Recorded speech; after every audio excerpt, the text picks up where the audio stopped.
Hello everyone, welcome to my channel education simplified by OCDC. अगर आप Haryana public service commission की तरफ से निकाली गई असिस्टेंट प्रोफेसर इन साइकोलॉजी की वैकेंसीज के लिए एग्जाम की प्रेपरेशन कर रहे हैं या फिर किसी भी अन्य इंस्टीट्यूट के लिए क्लिनिकल साइकोलॉजिस्ट की पोस्ट के लिए प्रिपेयर कर रहे हैं तो ये वीडियो आपके लिए है। असिस्टेंट प्रोफेसर इन साइकोलॉजी और साइकोलॉजिस्ट की पोस्ट के लिए अगर आप कंप्लीट स्टडी मटेरियल परचेज करना चाहते हैं तो कंप्लीट मटेरियल हिंदी, इंग्लिश और पंजाबी 3 लैंग्वेज में अवेलेबल है, जो आप बहुत ही वाजिब फीस देकर परचेज कर सकते हैं। और वीडियोस को देखते रहने के लिए चैनल को सब्सक्राइब करना बिल्कुल भी ना भूलें, ताकि बेहतर शिक्षा और शिक्षा के संबंधित जानकारी आपको सही समय पे मिलती रहे। तो शुरू करते हैं क्वेश्चन नंबर 1।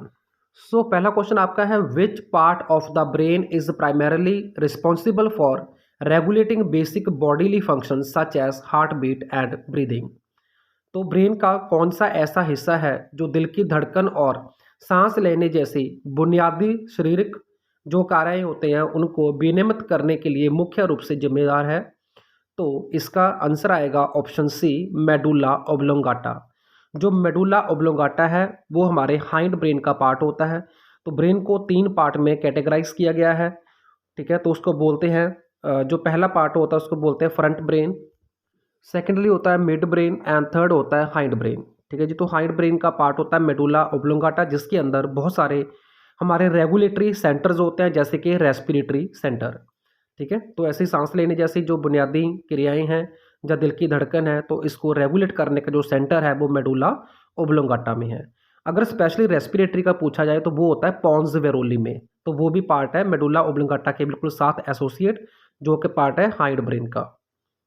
चलते हैं नेक्स्ट क्वेश्चन पे। न्यूरोट्रांसमीटर ऐसे रसायन होते हैं जो न्यूरॉन्स के बीच सिग्नल को संचारित करते हैं।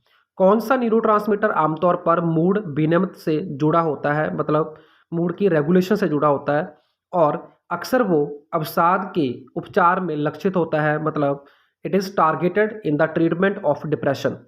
तो ऐसा कौन सा न्यूरोट्रांसमीटर है वो आपने बताना है। तो इसका आंसर आएगा ऑप्शन ए, सेरोटोनिन, ठीक है जी। सेरोटोनिन एक ऐसा न्यूरोट्रांसमीटर है जो ट्रांसमिट करता है सिग्नल्स को between the neurons and it is commonly associated with mood regulation and often targeted in treatment of depression. तो डिप्रेशन को हिंदी में बोलते हैं अवसाद। चलते हैं क्वेश्चन नंबर 3 पे। क्वेश्चन नंबर 3 है, the limbic system is involve in emotions and memory.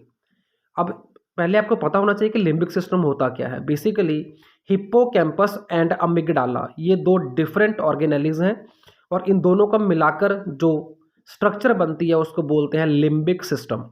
Okay, तो लिम्बिक सिस्टम का जो रिलेशन है that is with emotion and memory.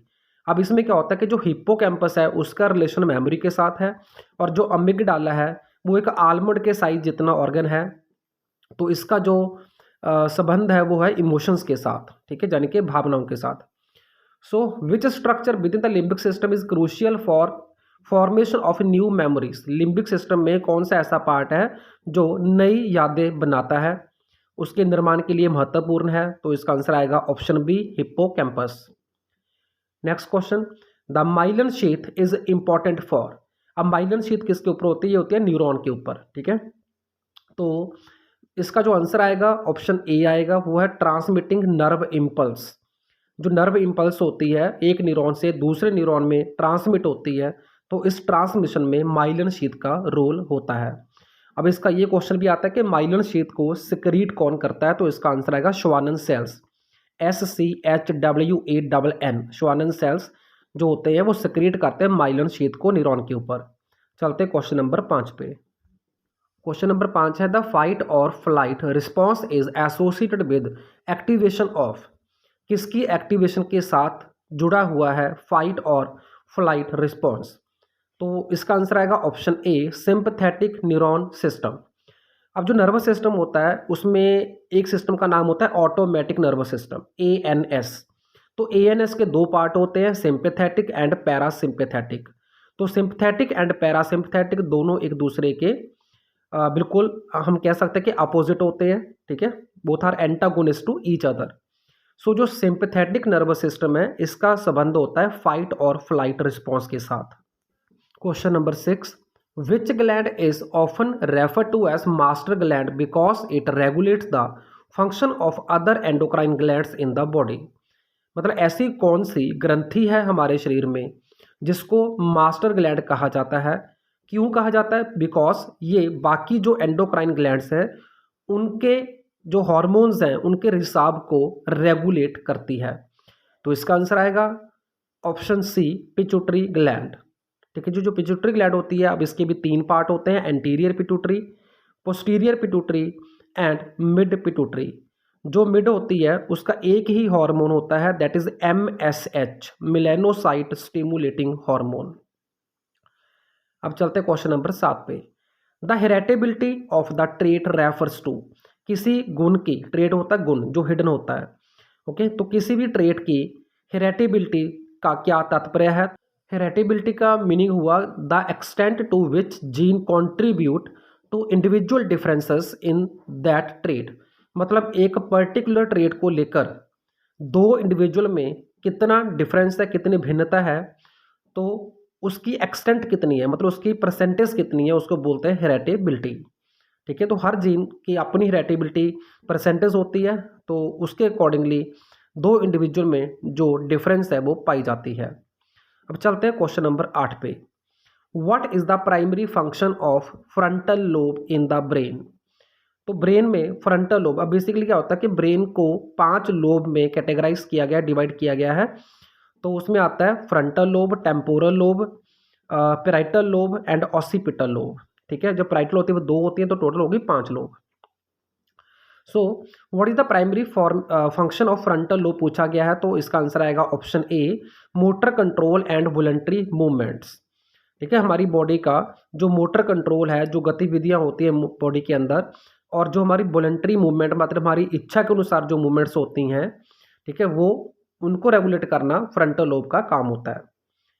Next है, which neurotransmitter is associated with reward and pleasure and it is often involve in addiction? कौन सा ऐसा neurotransmitter है जो इनाम और खुशी से जुड़ा हुआ है और अक्सर इसकी लत लग जाती है? तो इसका आंसर आएगा ऑप्शन बी, डोपामाइन। ठीक है, डोपामाइन एक ऐसा न्यूरोट्रांसमीटर है जो एक लाइफ सेविंग ड्रग के रूप में भी यूज किया जाता है। ठीक है, और ये ब्लड ब्रेन बैरियर को क्या कहते हैं, हम पार कर सकता है, क्रॉस कर सकता है। तो चलते हैं क्वेश्चन नंबर 10 पे।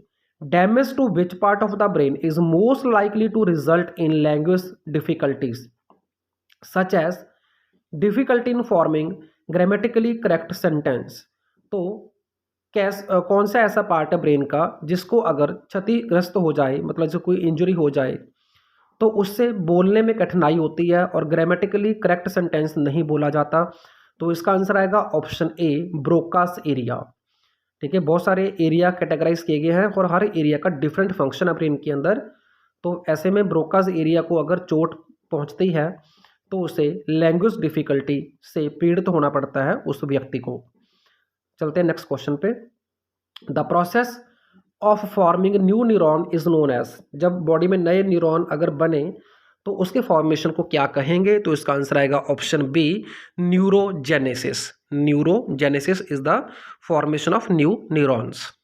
Next question, which part of the nervous system is responsible for rest and digest response promoting relaxation and conservation of energy?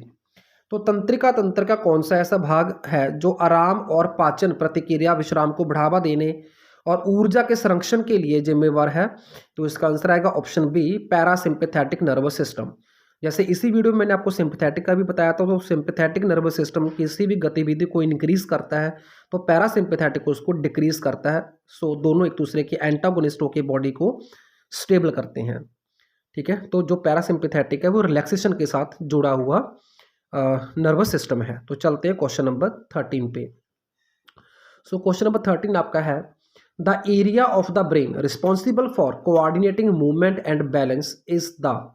तो ब्रेन का कौन सा ऐसा एरिया है जो जिम्मेवार है मूवमेंट एंड बैलेंस के लिए? तो इसका आंसर आएगा सेरिबेलम, ऑप्शन डी। ठीक है, जो सेरिबेलम है इसी के ऊपर अल्कोहल का जो असर होता है, ये भी क्वेश्चन पूछा जाता है कि जो अल्कोहलिक्स होते हैं तो ब्रेन के किस हिस्से पे अल्कोहल का नेगेटिव प्रभाव पड़ता है? तो इसका आंसर आएगा सेरिबेलम। तो उसी कारण जो अल्कोहलिक होते हैं उनकी जो मूवमेंट होती है उसको गेट बोलते हैं, GAIT गेट।